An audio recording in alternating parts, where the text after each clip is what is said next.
I feel like I finally have a balanced approach on how I use my phone.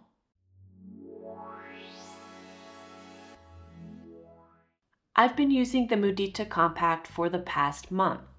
Mudita did send me this test model, and I've been using it exclusively as my daily driver. Now, I've already done a couple videos about the Mudita Kompakt. I've done a first impressions video as well as side-loading apps. But I think having a longer term review is very important because your use cases change on how you use the device over time. I noticed for myself, I've been using the device less and less over time, and the apps that I choose to use have been very intentional. As far as the device goes itself, you can see that it's a small e-ink phone. It is 4.1 inches, and the display is matte, of course, because it is e-ink, and the device itself has a nice rubber coating almost. Not completely rubberized, but a nice plastic coating that makes it easy to stay in the hands. Over time, I noticed that this coating is great for not showing fingerprints, and it makes it easy to clean off fingerprints if they do appear. The screen itself is also not a fingerprint magnet, and I have not been using any screen protector or case with this device for the past month. As you can see, the device still looks like new. It's gone into bags, pockets, it's been on couches, and I haven't accumulated any scratches or any dirt that just sticks in the device. When I do take it on hiking trips, for example, I tend to put it in the bag that it came in to help protect it just in case it gets jumbled in my bag with water bottles, keys, or anything that might scratch the device. But in my day-to-day life, it honestly just fits in my pocket and it usually stays there most of the day. What I've noticed by using the Mudita Kompakt every day is that, again, I'm just using it as a communication tool. It does have additional applications for entertainment, meaning an e-reader, music, and even a game, chess. I don't use any of those applications anymore. I have windowed down my apps to the essential apps I need to survive and use my phone as a communication tool every day. My final setup for this device is literally just calling, texting, an alarm clock, and I've sideloaded 2 additional apps I need day to day, WhatsApp and my email. Now, my email is kind of an app that I turn on and off or hide and show. This I generally need for certain tasks, for example, picking up packages, having to scan things for my email. This is a necessity that I need for certain tasks in my day-to-day life. I don't necessarily need it to communicate, but it's a general nice to have for specific situations. If I'm going into extreme digital minimalist mode, I will hide all of my apps except for calling and texting. I generally do this on the weekends where I don't need my additional communication apps.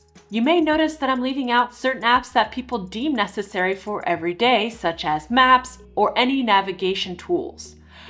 I have gone through the past month and really kind of whittled down the apps I deem necessary for every day. What's great about the Mudita Kompakt is that you can hide and show specific apps for when you need them. For example, the camera application by default, I usually leave it off because I'm not using the camera every day. I only use it for necessities. For example, I use the camera directly in WhatsApp when I need to take a picture and send a note to myself or to a loved one. I'm not generally using this camera for photographic sceneries because, to be frank, the camera is not that great and it's not designed to be a replacement for your high-tech smartphones or your professional camera uses. I generally don't use the camera unless I need to take an important shot for something to remember later. That being said, there is no video option by default, but the video will work in WhatsApp and will work if you install a third-party application. Keep in mind, there is no stabilization for this video, so it will be a bit shaky and is kind of a throwback to earlier smartphones. Now, the music app I was using in my first impressions, but I did have some feedback about the music app itself.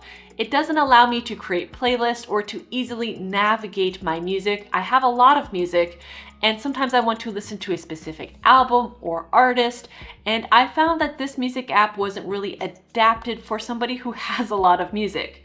You can install third-party music apps, but in the end, I decided to deactivate this feature and just use my iPod Classic. I find that dividing my use cases for different technology helps me manage my smartphone addiction a lot better.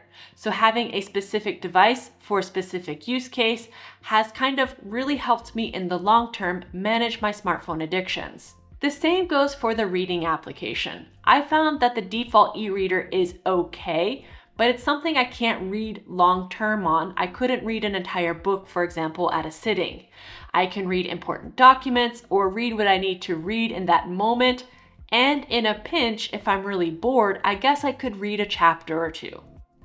But this is not something I would replace an e-reader with. I found the screen is a bit small, and again, as somebody who is visually impaired, I have to make the font extra large, and that means extra swiping to go through the pages, which really isn't as comfortable as it is with an e-reader. Now, an app that I wasn't using on my smartphone before that I am using on the Mudita Kompakt is the alarm. Recently, I've stopped using my smartwatch just to give myself a bit of a detox again and not be constantly connected to data, health apps, activity things, and I just didn't want to have another screen on my wrist, so I went back to using my Casio watch, which meant that I needed an alarm clock. I really like the Mudita alarms. I love the sounds on this device, and for the first time probably in 15 years, I leave the ringer on. I find that the ringers are soothing, they're not jolting for phone calls, for text messages, and most importantly, the alarm clock. I leave the sound on all the time for this device. I do receive notifications, of course, and if you're installing third-party apps, you won't see the notifications on the app itself because, again, Mudita is not telling people to install third-party apps. They know that people may do this, but the phone is not optimized for those apps. You will have to go into individually and select the app to see the notifications within that app, but since I only have 2, I find this is quite manageable. If I hear my phone make a noise, I know that I've received a notification in either my email or WhatsApp. If you're receiving notifications through calling and texting, those notifications will appear on the device and you will see a notification icon near the icon itself. My favorite feature for the past month, and was still in my first impressions video, is the Offline Plus switch. I find this switch is amazing. I think every device should have this switch. It is kind of reminiscent of the silent switch on iPhones when you can turn your phone on to vibrate.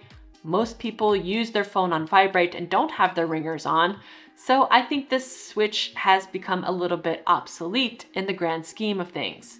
But Mudita Kompakt has made the switch so much useful by having an Offline Plus option. I switch this off when I don't want to be connected to anything, and it gives me an extreme peace of mind. I usually turn this on in the evening, and I don't turn it off until the morning when I'm ready to start my workday. I think this switch could also be useful if you're in the movies or you're in a situation where you don't want your phone disturbing anything at that moment. It's just convenient not to have to unlock your device, go in the settings, turn things off, and get distracted on the way.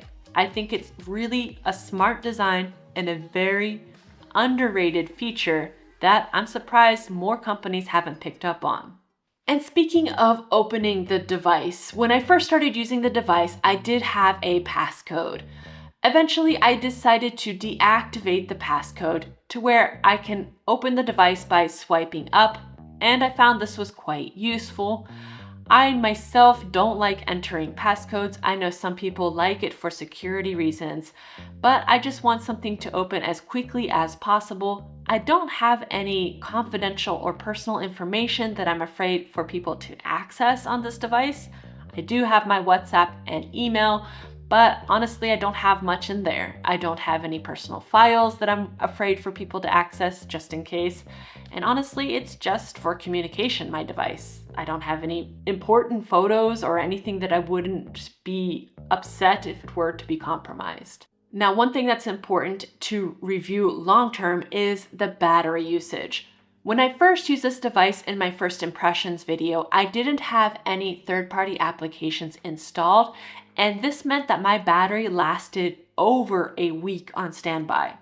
I know on their website they say 6 days on standby, but I got over that because I don't think I communicate that much on my phone and my messages. So I think I got an additional boost, and I was using the Offline Plus quite often and regularly for the evenings, and this also helped extend the battery life. So just keep that in mind. If you really want to extend your battery, you probably can by implementing the Offline Plus and not installing any third-party applications. That being said, when I installed WhatsApp and my email, I did see a significant decline in the battery standby. Now, this took off a few days. I would say I went from about 7 or 8 days, maybe even 9 in the beginning, and once I installed WhatsApp, I saw that drop down to about 4 days. 4 days is not bad, but it is a significant decline compared to how Mudita had designed the phone originally. This is worth the compromise if you need a specific app for communication. I know for myself, WhatsApp is pretty much non-negotiable. Living in France, everyone communicates with this application, friends, family, businesses, everybody. And it's something that I just need to have on me, even if I don't necessarily open it and use it that often. But that being said, this is an app made by Meta. I'm assuming it's always running in the background, updating, and that will eat away at the battery life. I also have my email installed. I didn't notice as big as a decline in the battery consumption with my email. I do have my email to refresh every hour, so it's not refreshing constantly. I think if you change the refresh for your email, depending on the app you use, of course, this could also impact your battery. Overall, this device in the past month has made a significant change in my life. I believe that this phone is very much a lifestyle choice, and a positive lifestyle at that. As somebody who's been practicing digital minimalism and more digital intentionalism, I find that this device is the perfect balance. It's not too extreme and limiting you, but it's not too lenient and letting you get away with doom scrolling. You can install social media or content that could suck you in. As somebody who tried it, it is not very well optimized for this. Watching short form content, for example, is not entertaining. And honestly, again, it sucks the battery. The screen refresh rate is not adapted for content such as video. And honestly, the aspect of doom scrolling in e-ink has just never been attractive to me. Even when I was using the Books Palma or other e-ink devices, I find that that aspect is not really dragging me in. Also, the fact that the device is only 4.1 inches, the display is small, this also creates a friction that will be additional to you not wanting to doom scroll or be sucked in. When I was excited about receiving the device and using it for the first week, of course, I was sucked in just to see how the apps were performing. And then once I got into the rhythm of my life, I was able to optimize my choice of applications and really just have it as a communication tool. It really just sits in my pocket most days, or on a table or on a counter, and I only pick it up when I receive a notification, a call, or a text message. I have been receiving a lot of positive feedback from people around me who have seen the device, people I know and complete strangers when they see the device. I get a lot of questions of what is that? That is neat. And is it a smartphone? And there's been a lot of interest. And I think if we start using devices like this or the light phone or even a standard dumb phone, people are going to ask questions because it's out of the norm. And I think when you explain your choices, this could make other people think about their choices and maybe potentially find a way to have a better relationship with their devices. As somebody who's been experimenting a lot with how I use my computer, how I use my setup as a content creator, this device gives me a great barrier between using my device as a tool versus using my device for work or entertainment. I've been having no issue being able to use my computer more to get my task for work done, even including banking and managing my content. Everything has been done on my computer. I think having a clear line with this, rather than having everything on one device, has really been beneficial to my mental health, my physical health, and my overall feeling of my relationship with technology. I think Mudita has created something really special, and I think it's a device that a lot of people could benefit from. Being somebody who's visually impaired, e-ink is a lot better on my eyes. Even though I wish there were more options to modify the font, the size of the font, and maybe even the style, overall, I've had a great experience with reading messages, being able to see what I need to see, and do what I need to do as far as communication is concerned. I have not been distracted by this device. I don't find myself needlessly going into it if I don't need to use it. The fact of being able to hide apps when I don't need them has also been an excellent benefit. And you get this cool message when you hide all of your apps. I mean, that feels great. I honestly see myself using this device potentially as my device for a long time. I didn't expect to like it as much as I did. As somebody who backed light phone quite early, because this is before I knew the Mudita Kompakt was coming out, I think that I might prefer the Mudita Kompakt. I haven't tried the light phone yet, but what I can see from the size differences, I feel like this device is just more compact, given the name, of course, but I think it just fits into my lifestyle and what I need in my day-to-day life, and it just makes sense. It's a balance. It's a way to live without being controlled by your devices, and I completely support that 1000%. I really hope those of you who have ordered the Mudita Kompakt will enjoy it as much as I have, and I heard that they've started shipping, so I hope you'll get your devices soon. Once you get it, let me know how you feel about the device down below, and again, thank you so much for watching, and thank you for the channel supporters as well, and see you soon.